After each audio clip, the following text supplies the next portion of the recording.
Young. I'm the Programs and Communications Director at San Francisco Heritage, and we are the city's leading preservation organization, and you are supporting our work by being here tonight. So thank you very much. And this week we are commemorating the 120th anniversary of the earthquake and fires that completely changed San Francisco.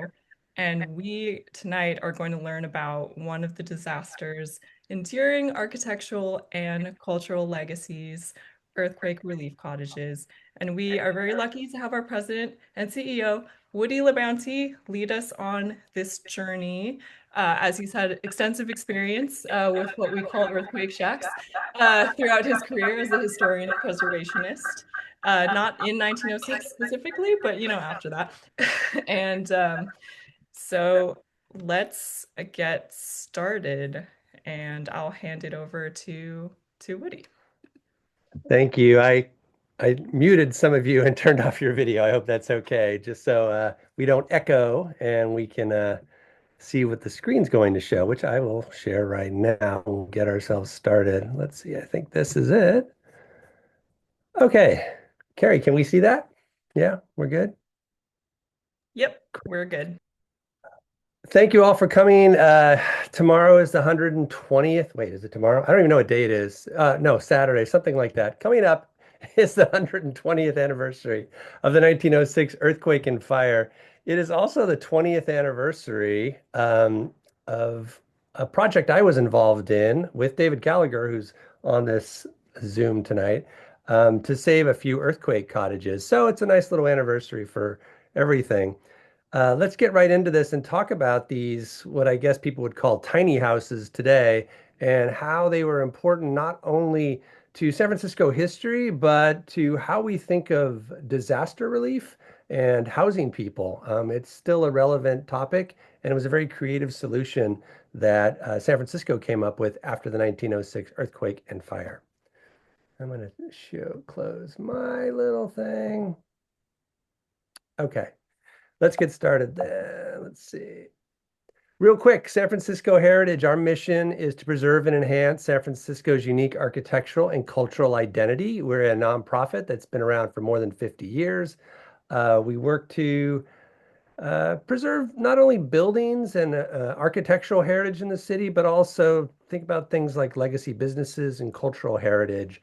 I always say our job is to try to save what's special about San Francisco. And if you go to our website, sfheritage.org, you will get all the news and posts and see what we're doing. But when you're also there, you can join our membership program, which is called Special City.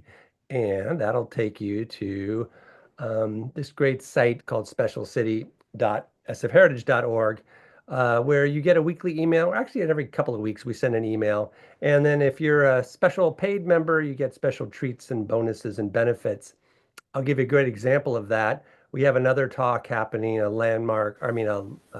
lecture next week on Wednesday night. And at that, people who are paid at the local hero level are going to get a free poster, and people who are at the Landmark Club are going to get a free book. So it's a pretty good thing. Go to SF Heritage and sign up and join us.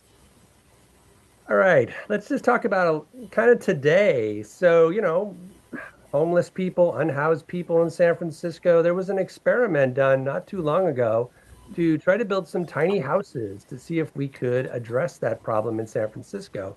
And there was a pilot program done at Gough Street. And during that pilot program, a nonprofit built 70 cabins at $15,000 each. And they provided services on site, and it seemed like a great little idea. So exciting and interesting that the city decided, okay, maybe we'll take that idea and do it ourselves on Mission Street. And they were also going to build 70 cabins because it's the city. They cost $100,000 each for some reason.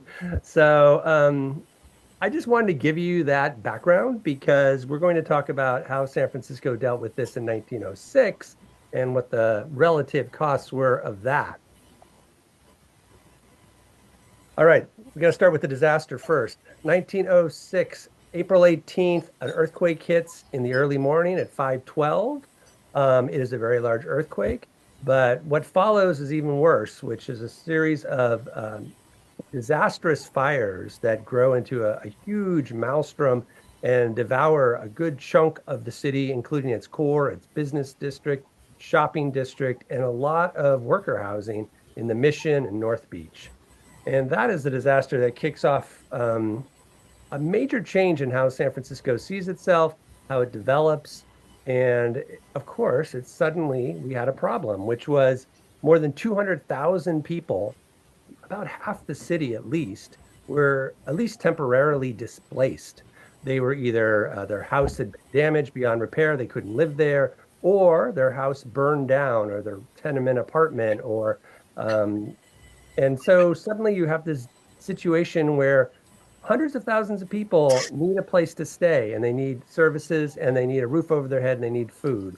So San Francisco had to deal with this and figure out how they were going to address this a major emergency. Now, the first thing I think I should mention is when you think of an earthquake, you think of like a movie and plaster falling off walls and bricks and that is the disaster. And that was definitely the case. This is the Hibernia Bank building, which is still there today. It was rebuilt after the earthquake. And you can see this is what you think when you think of a major earthquake or something from a movie. Windows are broken, bricks have fallen down, there's rubble on the streets, people get crushed. All of that was true. But the morning of the earthquake, it was actually, a lot of the city got through it okay.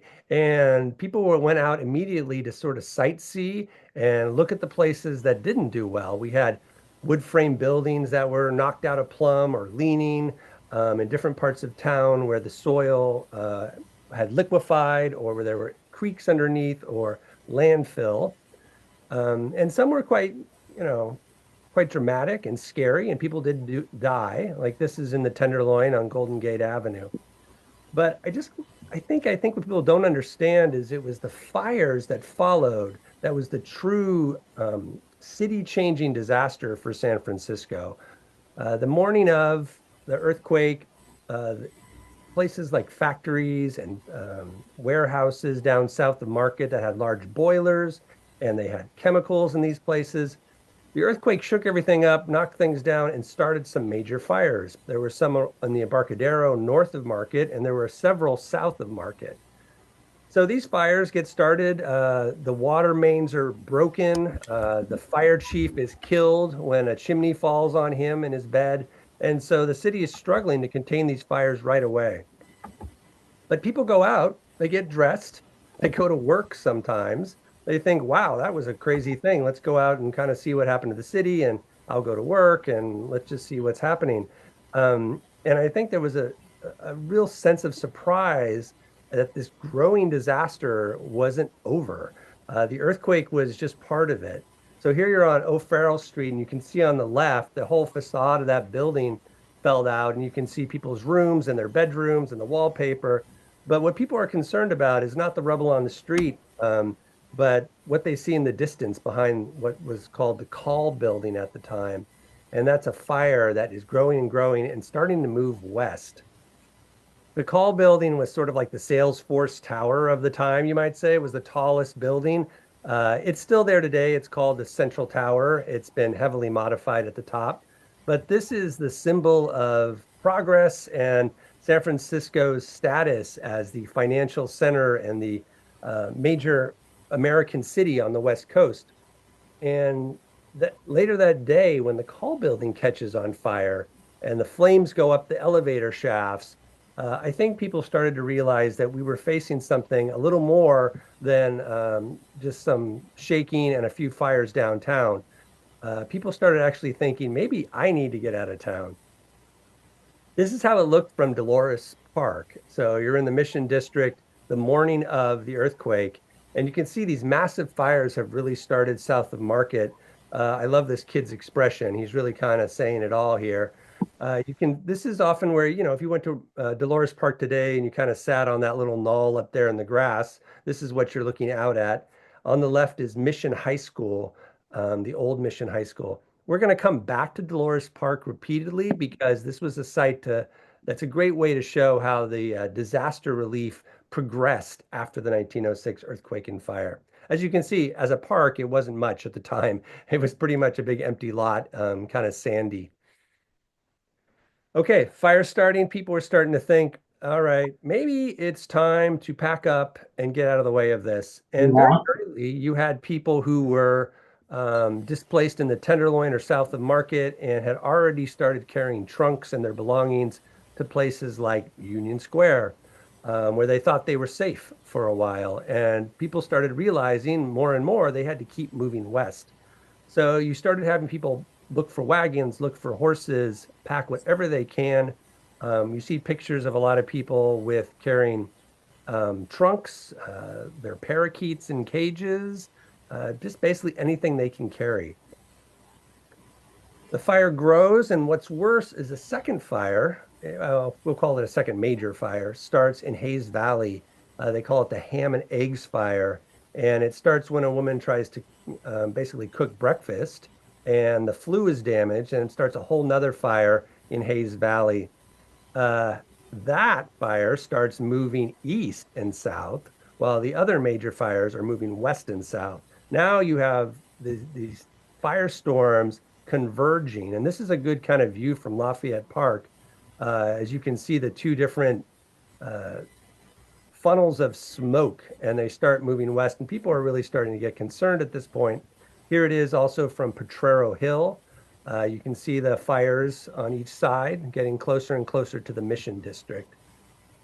Here's a shot from Corona Heights, and just the scale of it is starting to become clear to people. If you move a little bit to the right on Corona Heights, this is how big it gets later that day. And you can even see at the bottom of this picture, kind of in the lower left, there are some people that are already kind of camping out that have escaped the fire and the flames and have started moving up the hill. That's 15th Street, just to give you some wayfinding.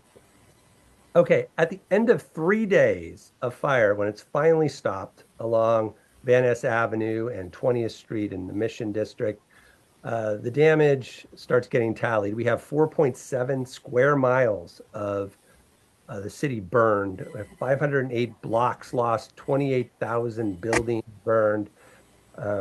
Just to give you a sense of it, this is the path of the fires. You can see in the south of Market area how the fires kind of moved to the west and started heading to the Mission, while the ham and eggs fire, it's kind of in the center left here, started and came back towards where City Hall was.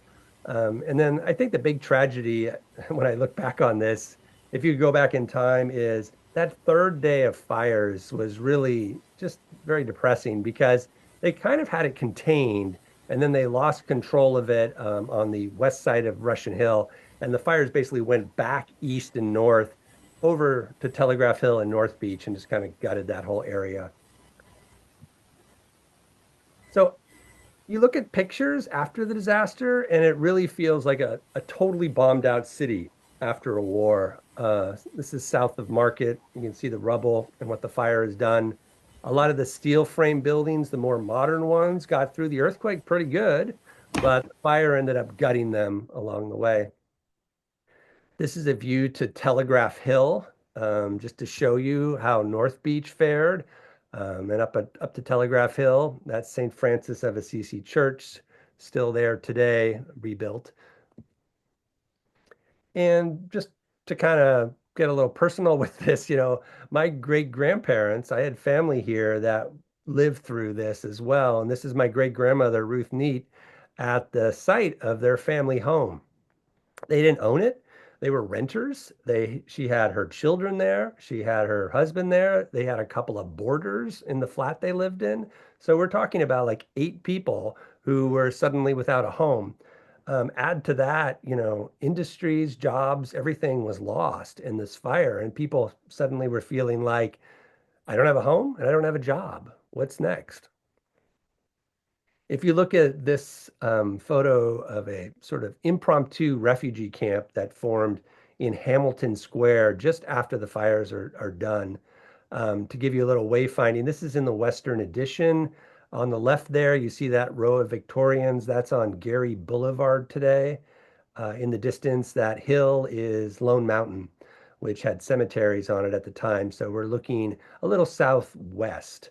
But in the park, and that large building in the background actually is Girls High School, which is still a school building today. But if you look at some of the details of some of these folks in the park who've dragged their belongings, who've set up tents or jury-rigged shelters, you could just see how much it's affecting them. I mean, there's a lot of sort of post-traumatic stress syndrome just visible in their faces. They don't know what the future is. They've had a very difficult time getting through this. This woman on the left here, just looks so dejected and kind of has that thousand-mile stare, while the gentleman on the right is strangely sweeping the grass. And I guess he has the right attitude. It's like we got to start over and clean up and get ourselves restarted. So the city, the people who are in charge of the city, disaster relief, they look at this as a major problem, of course, not just how to take care of all these people that have been displaced, but how to do it in a way that will allow the city to come back. So this is a view from Mint Hill. On the left, you see that little cupola there. That is a Protestant orphanage. And then in the center right, you can see Fairmont Hotel in the distance on Nob Hill, burned out. And over here is City Hall, which at the time was about where the main library is today. So this is actually a series of photos. It's a panorama. We're going to look to the right towards the Mission District and kind of look and see how the fire went through this part of town. So you already have people who are building sort of shanties and shelters here in this open space where Mint Hill is. Some folks are already just taking pieces of board and sign, advertising sign there on the left to create shelter. And you can see how sort of arbitrary and capricious the fire damage was. You have an apartment building totally unscathed there, right there on the corner of Market and Laguna, and those other houses to the left. But if you scan to the right, it looks like after the atomic bomb, was dropped in Japan or something. It's just a landscape of charred ashes, rubble. So much of the city was wood frame, incredibly flammable. If we keep looking right again, here's DuBose Street off Market, and that little section somehow just sort of got through it all. But here's Dolores in the distance. You can see how close this fire was to continuing right over that hill into Noe Valley and continuing. And it was just a lot of effort and a little bit of luck that helped them stop the fire around 20th Street. Also, just to the right of where I have my arrow in Dolores Street, you can see some white tents already set up in what is Dolores Park. So very early on, the Army was called in to help with the relief effort, and they were able to bring tents and supplies. They set up temporary camps in parks and open spaces. Relief donations poured in for the disaster. Congress gave 2.5 million. But in the immediate aftermath, there was a lot of concern about how this money would be spent. There wasn't a lot of faith in our city government. There were investigations of graft and corruption that were starting up right after the earthquake. And so it was like, we want to be careful with this money. We want to make sure it does what it needs to do. And as I say, they come up with a very creative way to address the housing issue. Before we move on, this is the old Mission High School, as I said, just across from Dolores Park. And if you look around each side of the entryway there where the pillars are, you can see chalk written on the walls. And it was people leaving messages for loved ones, trying to tell people where they were. It's just kind of an interesting detail there. Relief stations are set up across the city in different places on Page Street near Golden Gate Park. Here's one in the outer Mission. And the real worry is that San Francisco is just going to suddenly be depopulated. By June 1st, there's still 40,000 people who don't have a permanent place to live in the city. They're leaving town, of course, especially if you were a renter and you can't rebuild. There's no way to sort of stay where you are, and you got to find a job. So the city leaders are incredibly worried that San Francisco will lose its workforce, have a very difficult time rebuilding and coming back, and will lose its status as the major city on the West Coast. I just want to point out that this house is still there. At San Francisco Heritage, we always look at the sort of survivors and the historical houses. So whenever I see one in an old photo, I try to point it out. So if we don't want the city to spend this money and figure out how to deal with the relief, how are we going to do it? And what they come up with is a corporation that's created just for the relief effort, and it is in some sense administered and overseen by the Red Cross. So then you have a little neutrality, and you have basically the best thinkers of the time about how to deal with giant logistics problems and disaster relief. The first thing they do is they come up with these zones of relief, and this map shows how the zones are broken down. They try to basically split the city's population up and cover a lot of ground too. So you might have some place up near North Beach or Telegraph Hill. They're looking at more than 12,000 refugees, people who need relief still in that little slice of the top.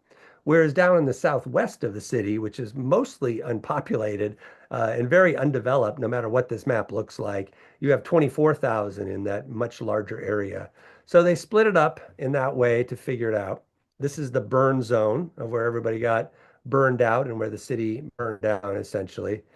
And the first thing they do is they come up with official permanent camps, is what they call them, not these sort of ad hoc relief camps, but ones that were going to be run by the corporation and in a military style. The Army is very integral in figuring out how to run these camps. So let's just look at one of them, one of the 21. This is in Golden Gate Park, Camp 5. So here's how you start out. Army tents. This is at Big Rec, which is the baseball field there in Golden Gate Park. And we had 3,000 people at Camp 5. And you can see they've got the tents set up. They even have a little sign, 7th Street, to kind of show you so you can find your tent. They have stoves set up outside where people can heat water. They're worried about, of course, new fires breaking out. They have latrines that are set up separately from the tents. But this is not a solution for them for very long. I mean, they're definitely worried that winter rains are going to come. These tents are just sitting there on dirt. They're going to get muddy. It's going to become a quagmire. They're worried about disease. So they have to come up with a better, more semi-permanent solution. Also in Camp 7 in Golden Gate Park, this is kind of the, I guess, the legacy of the way we think of the earthquake. Every April 18th, people go and they gather around Lotus Fountain downtown. People dress in costumes, they sing songs. It's very celebratory of the recovery and our resilience in bouncing back. But and so you have these old photos like Camp Cheerful. Mrs. R. Lucas is there. There's a lot of sort of we are going to bounce back attitude in these photos in a lot of the writings that come out of the earthquake.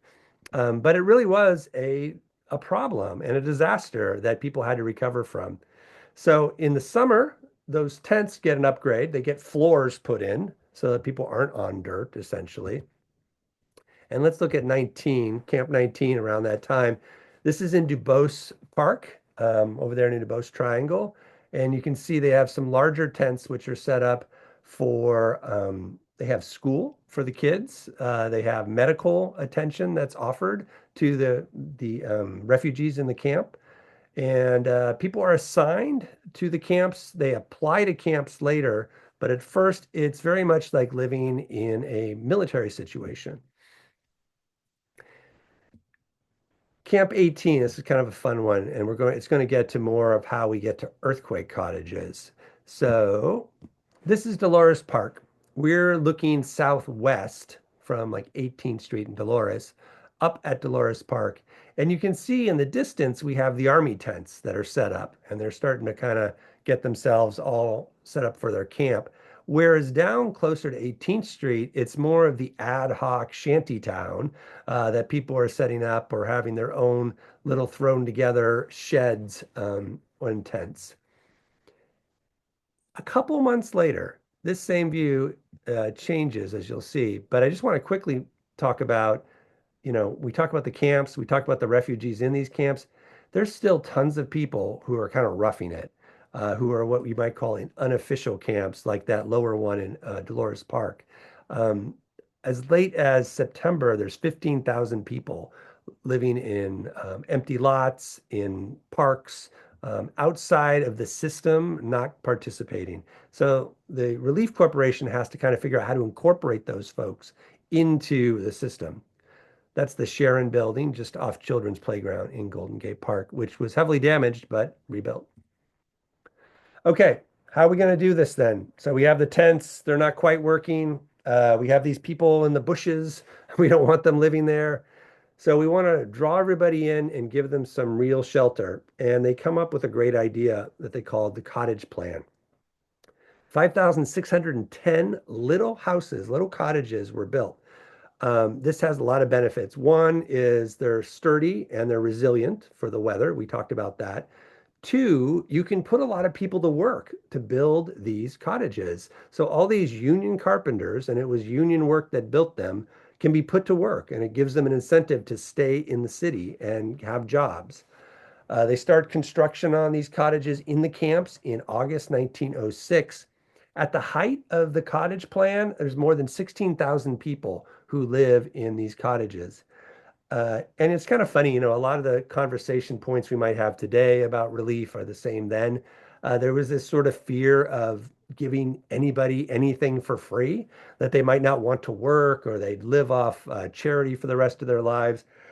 So it was very important that they come up with a way that had people feel they were contributing to their shelter. So they had this sort of rental plan where you paid $4 to $6 a month, and it wasn't necessarily rent because you weren't going to be able to stay there forever, but you were basically doing a down payment because the idea is if you kept up your payment, then when the camps closed, you could take the cottage with you.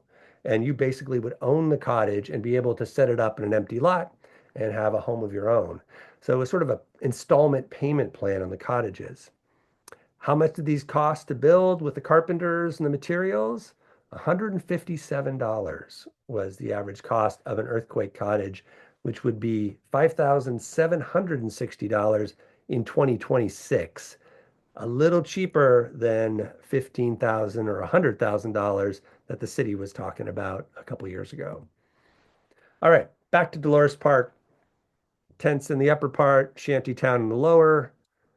By November, we have a cottage camp, and you can see all the little earthquake shacks are set up in rows.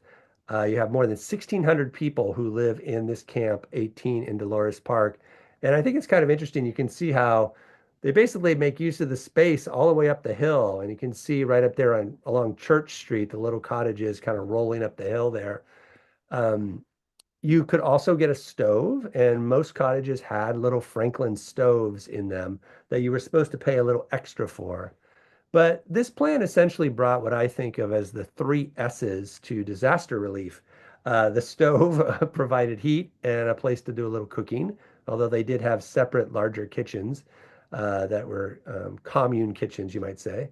It had services. So this is a way you could access not only school for your kids, teachers would come, but medical care, and also vocational training. They would even have classes on sewing or other sort of manual labor to help people find jobs after they were leaving the camp. And of course, primarily, which was great about this, is sanitation. They did not want any sort of disease to break out. So even though there were still latrines, it was a little better than tents on dirt. Here's the largest camp, Camp Richmond. This would be on Park Presidio Boulevard today in the Richmond district. We're looking north. So just imagine 6 lanes of, roadway on this stretch. And we're looking north towards the Presidio from about Fulton Street, Golden Gate Park. Oops, going the wrong way. There we go. I just want to really point out here, this building is still there on Clement Street, hanging out there. But you can see in these cottages, the way it's set up here, most of them have stoves, not all of them do.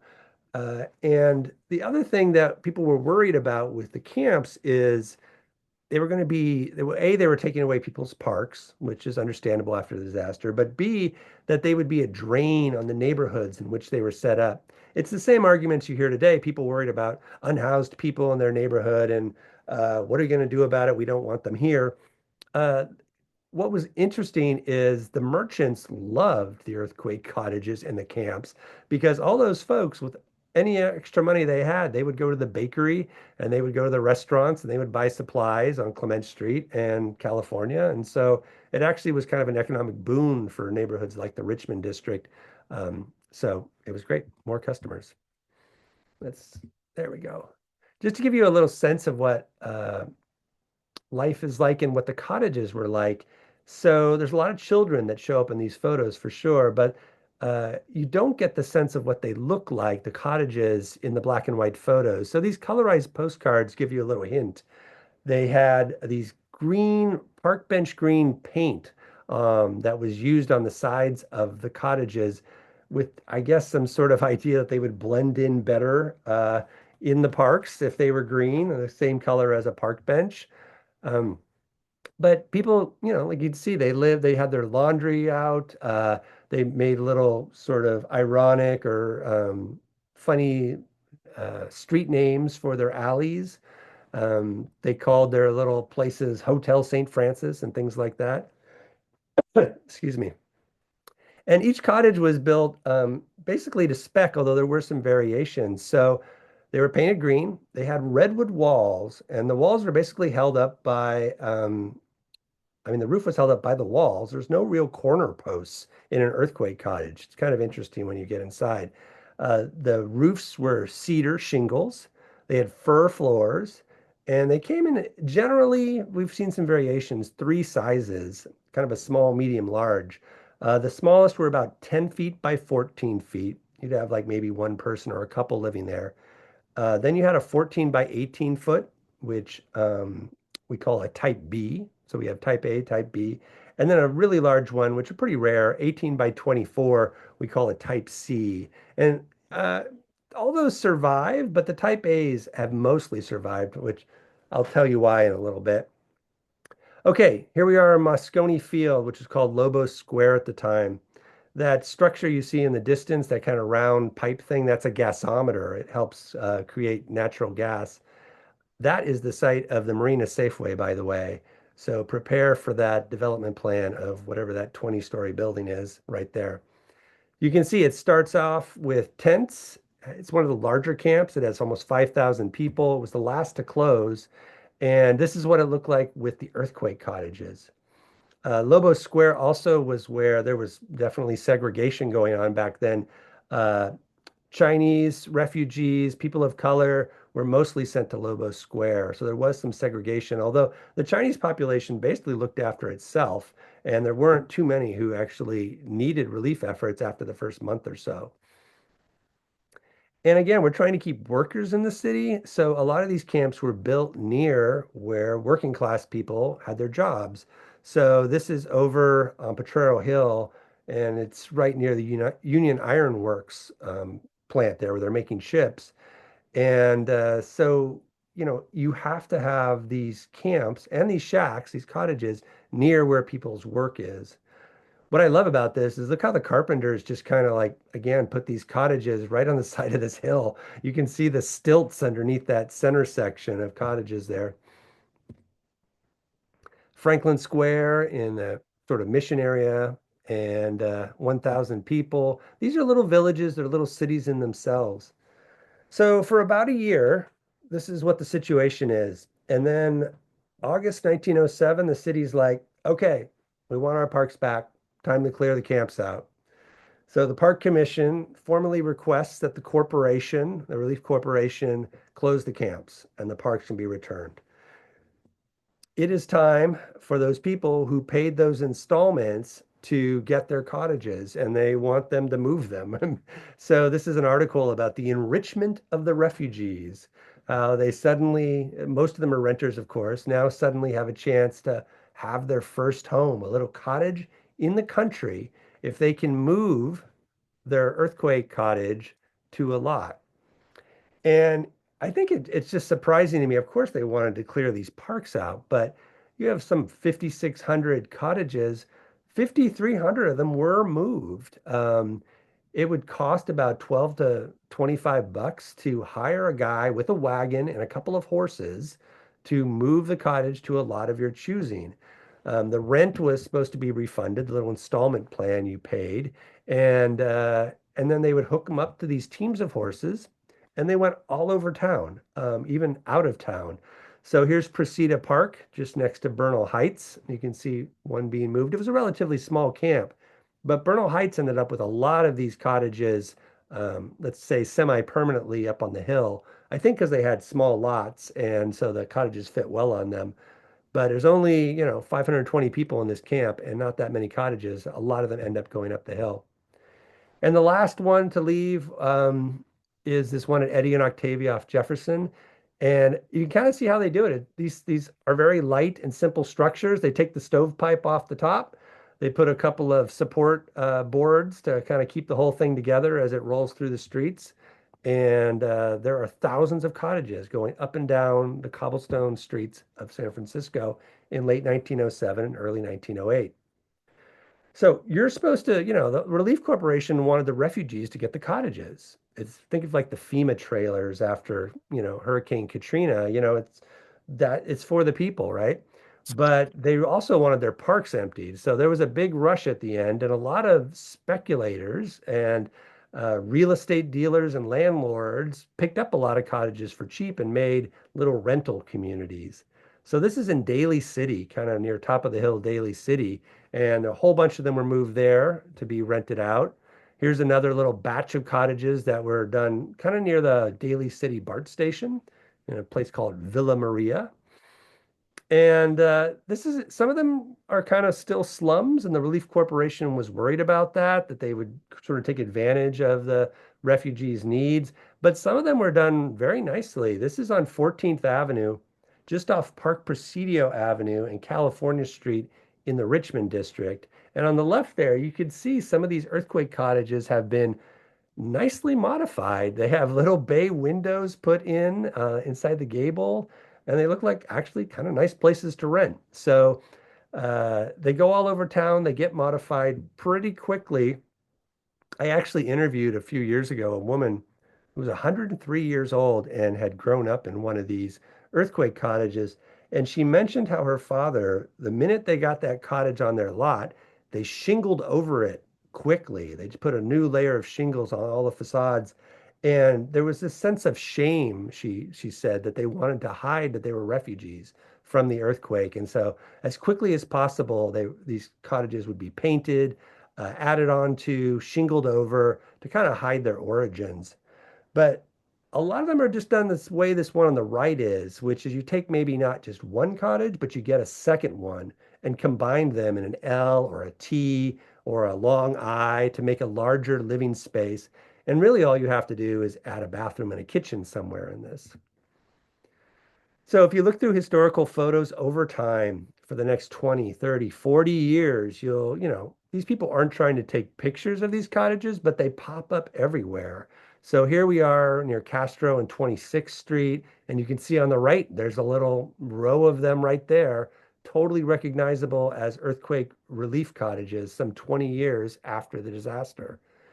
Um, some of these cottages got as far away as maybe Santa Cruz. This is Mother Minerva. She had three cottages she had on a little hillside in Colma, and they were there for 20, 30 years as well. And I just kind of want to point out how sometimes if you get into the cottages, and we're going to do a little test at the end to help you figure out how to find one, you start seeing them in old photos and you can find them today. So this is, we're looking at Cumberland Street, looking west to Sanchez, and you see on the right that little building there. Well, if you get closer, you can see it's actually two earthquake refugee cottages. And if you go there today, they're still there on Cumberland Street. A lot of these survivors can be found if you know where to look for them. Sometimes they end up in the back of lots. Sometimes they have a bay window added, but there's still many of these cottages. Remember, there was like 5,300 of them to be found in the city today. So this got a lot of attention in the 80s, thanks to this woman on the left here, Jane Cryan, and that's me and her underneath a cottage. We're doing a little investigation. She moved into this house on the right, which was made up of a number of cottages. And when she found out what they were, she became what she called a shacktivist. She created a society to find these cottages, to advocate for their retention, let's put it that way, and educate people about this great relief effort that happened and how the cottages were such a big part of it. So her house was eventually made. She was a renter, but the house was eventually made a city landmark, number 171, there on the right. And it looks beautiful today. But she went out and tried to save others, including a couple that were on 34th Avenue, just behind where Pacific Cafe is on 34th and Gary. And she got those saved, worked with the Army to get them moved into the Presidio San Francisco. And they were there for a good 40 years. They would often open them up on the anniversary of the earthquake to let people learn about what it was like and that the whole relief effort happened.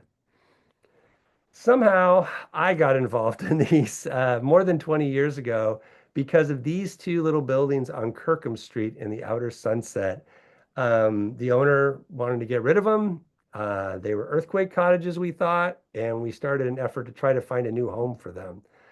There are actually two houses, but they're made up of four earthquake cottages. And again, from the outside, doesn't look like much. You wouldn't maybe even think they were. But if you take off that asbestos cladding and the shingling that had been put over, what do you see? The green park bench green paint of the original siding there. Um, Very quickly, we knew we had real earthquake cottages. We tried to find a home for them. It took us a number of years.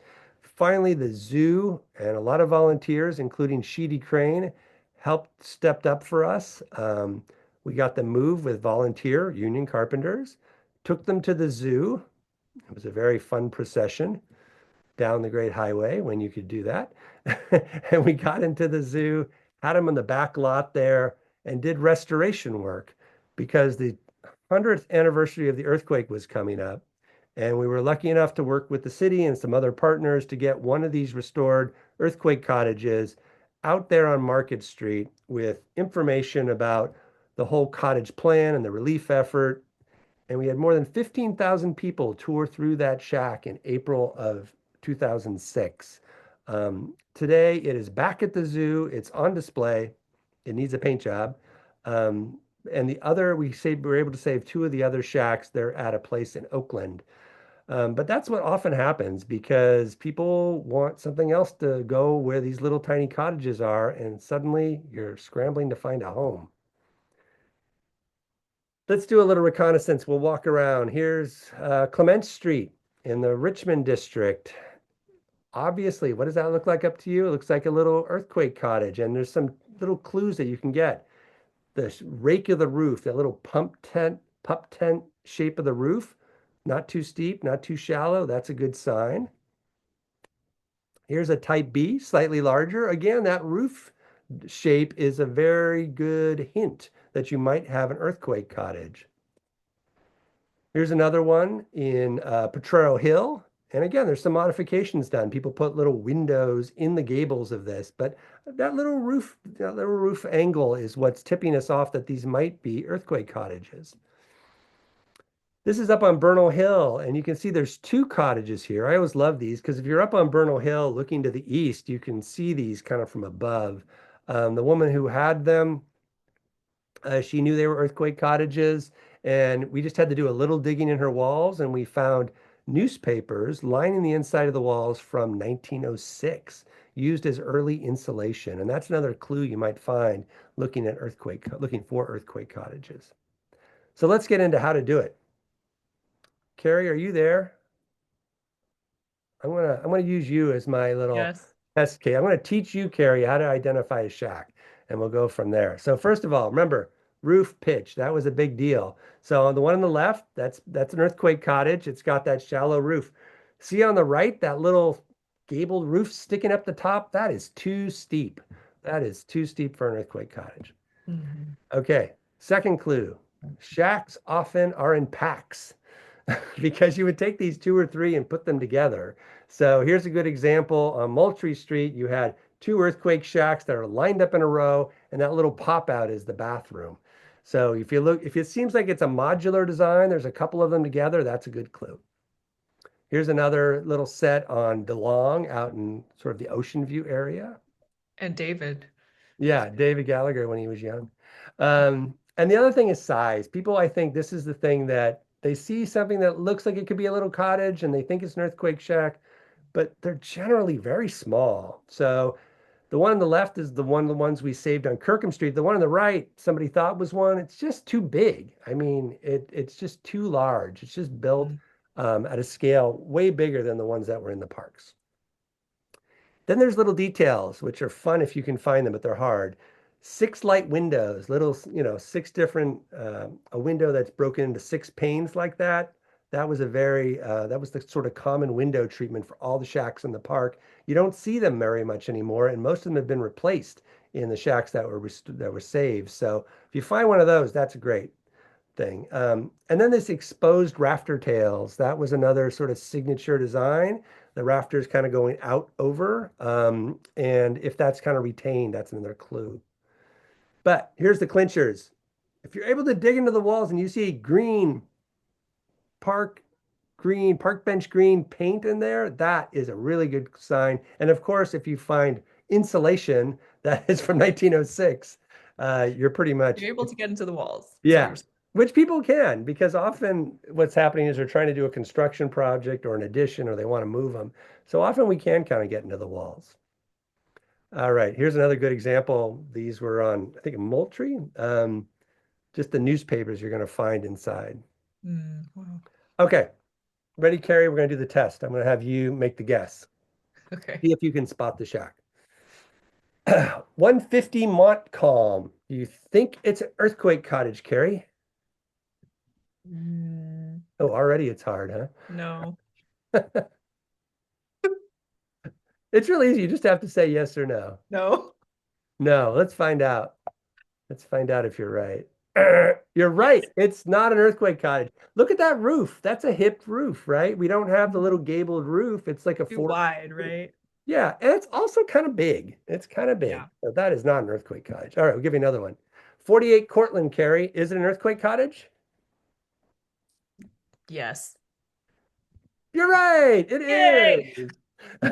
This is on Bernal, and they added two little bay windows, as you can see where the window openings are. But essentially, that's all they basically did to this. It's a little bigger. It's a type B. How about 131 Ellert? What do you think of this one? Ooh. I should say these are ones that people have sent to me. I'm the guy who they say, I think this is an earthquake cottage. And so these are different ones sent to me. I'm gonna guess yes for this. Not okay. Look at that roof pitch, Carrie. It's too steep. It's too steep. It's Okay. got to be shallower than that. Okay. How about 673 Moultrie? Yes. You're right. Now, just to show you how this is, that's not the window treatment you would have had in an earthquake cottage in the camps. Somebody at one point put in these windows this way, but everything else checks out with this. Look at that shallow pitch, the exposed rafter tails on the ends. Um, that is one. Okay, I got this one this week. Somebody sent this to me and they wanted to know. They think it is. What do you think? I mean, it looks like it, but I say I don't know, and I'll tell you why. It's a little why? too shallow, but those corner posts, that sort of treatment there, very much like an earthquake shack. The green paint seems pretty close, although the boards are horizontal, which you never really see. Usually they're vertical. And that Mm, six pane window on the those end six is pane windows. Yeah, that's what very tempting to make you think hmm maybe this was made from pieces of earthquake shack. I would say no, but the jury's out. How about 504 Ellsworth? Somebody had me come look at this. That looks a little steep to me. Hmm. So It's also just too big. yeah, Too big. yeah. 223 Broad Street in Ocean View. Yes. Yes. Yay. Shacks travel in packs. Look at that. That's like two shacks together. These have recently been repainted. They look great, by the way. 230 Montcalm. Mm, no. I don't know. this does not, there's a lot of things that say no to me. I mean, this inset bay, this crazy gable treatment. It's a very nice little cottage. Doesn't make sense as an earthquake shack. But we've been tricked before that people have done extensions on buildings. So we say, I don't know, but I'd say probably no. How about this one? This one fooled me. 734 21st Avenue was in the backyard of a house. That one looks it's hard 'cause it's so updated. Uh-oh. Those windows are Look at that side though. I walked up and I said, no way. Those giant windows. I don't know. It doesn't look like a shack. yeah. Then I got to the side and look, that green paint, those Hmm. old boards. Basically, somebody put new windows in the side of this. And that is Yeah. definitely an earthquake shack that had just been a lot of work done to it. Nice. All right. Now, I know you're going to say no to this one, right? Well, I mean, that's a leading question, so I'm gonna say yes. You're right. This is a crazy one in Niagara. Look at this. It was actually two shacks that were on the ground, and then the people lifted up and put a whole story underneath them. You can see how Wow. here's where they join together. There's your exposed rafter tails, the real rafter ends.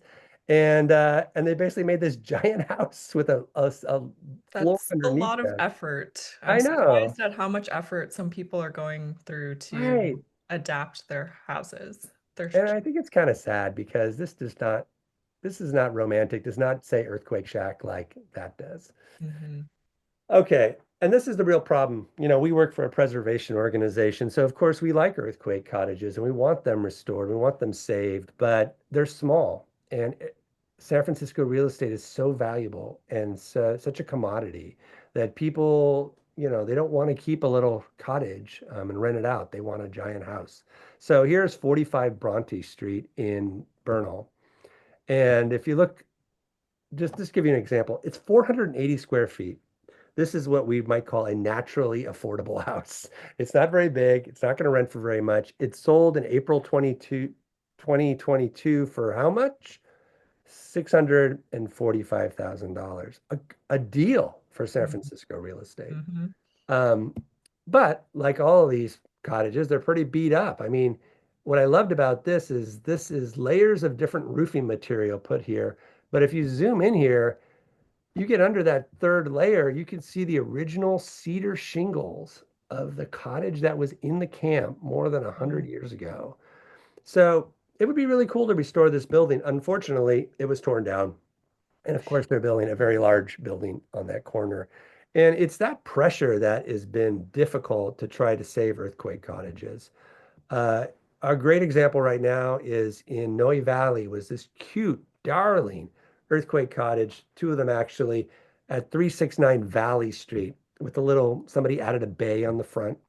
Um, Owners wanted Mm. to tear it down, then they wanted to build around it, then they wanted to build in front of it, then they wanted to, this is what they landed on. They'll keep the earthquake cottage because planning department wanted them to, and they'll create this building that doesn't look anything really like an earthquake cottage.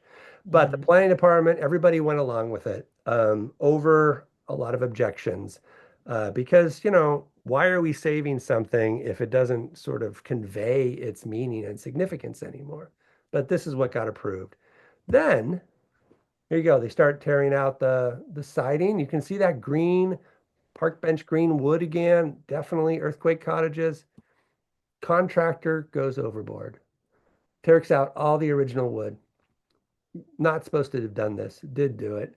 And now the planning department's like, you have to restore this cottage. But of course you can. I mean, you can't really bring back what this was now. And that is the challenge that we're facing is people are trying to kind of have their cake and eat it too. I'll keep your earthquake cottage, but I'll make it so that it's almost just disappears within my new construction.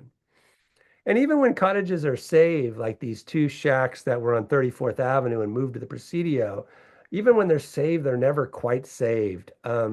Presidio had new plans. They wanted this area. So these cottages, which Jane Cryan saved and moved here in 1984, are now looking for a new home again. They've been shuttled off to this part of the Presidio near the park archives, and the Presidio Trust is trying to find somebody else to take them. Mhm. Even though they have like reference material and interpretive material inside, and they were restored and saved, and there was a lot of hoopla about it. And I think what it comes down to is, this is the earthquake cottages are our last tangible reminder of pretty much one of the greatest things that ever happened to San Francisco. The earthquake and fire totally remade this city. Um, the earthquake cottages speak to how we took care of people in a creative way and rebuilt the city and helped people when they needed it the most. And this is just coming up more and more now, of course, with natural disasters going on and war. So there's all these great lessons that came out of the earthquake cottage plan, but we have a hard time keeping them and sort of appreciating them and seeing them in our city for what they are, which is this incredible symbol of what we like to think about with San Francisco as a resilient place. So it's something Heritage is definitely worried about, and we always are going to be the champions for earthquake cottages.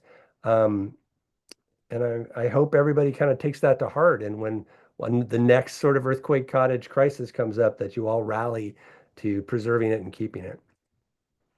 I want to give some quick thanks to some people who've helped over the last 20 years on earthquake cottages.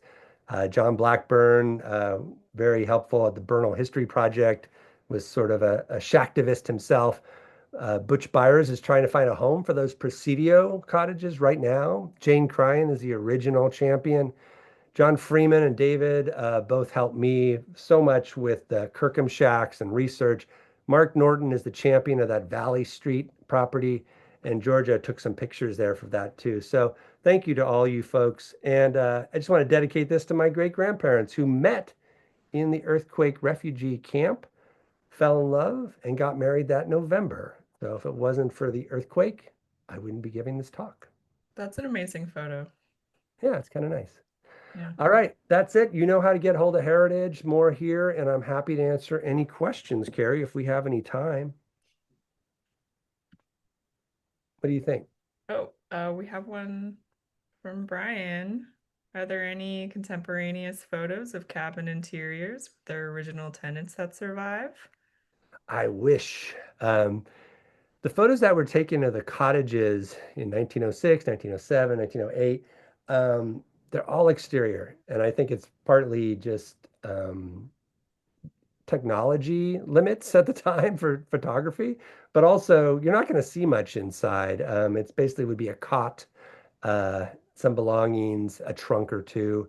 And when Jane was doing a lot of shacktivism, they had a replica earthquake cottage up at the Randall Museum, and they Mhm. furnished it like they thought it would have been furnished by a refugee then. And the ones in the Presidio, one of the cottages actually had that sort of furnishing too, but it would have been very simple.